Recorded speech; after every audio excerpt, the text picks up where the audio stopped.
High, কেমন আছেন সবাই? আশা করি সবাই ভালো আছেন। আমি আরেকটা রেসিপি নিয়ে চলে এসেছি। এটা আমি বানাচ্ছি চিকেন তন্দুরি। এটা আমি একটু বড় বড় পিস নিয়েছি চিকেনের। তাতে আমি দিয়ে দিয়েছি টক দই, সমস্ত গুঁড়ো মশলা, জিরে গুঁড়ো, ধনে গুঁড়ো, হলুদ অল্প, আদা রসুন বাটা, তন্দুরি মশলা আর কাঁচা লঙ্কা। তাকে খুব ভালো করে মেখে নিয়েছি। ও লবণও দিতে হবে, লবণ দিয়েও ম্যারিনেট করে রাখতে হবে। আর এটা দিচ্ছি কাসুরি মেথি, সব দিয়ে মেখে ফ্রিজে ঢুকিয়ে রাখবো। এটা আমি সকালে ম্যারিনেট করে রেখেছি, এটা আমি রাতে বানাবো।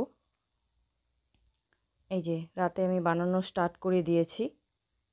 সব ম্যারিনেট করা চিকেনগুলোকে বের করে গ্রিল করতে দিয়েছি নতুন মাইক্রো ওভেনে। এই যে হয়ে গেছে। এটা আমার 2 বা 3টে পার্ট লেগেছে, 2 বা 3টে পার্টে বানিয়েছি, একবারে সব হয়নি। আর মাইক্রো ওভেনে খুব জুসি থাকে চিকেনটা, সুন্দর হয়।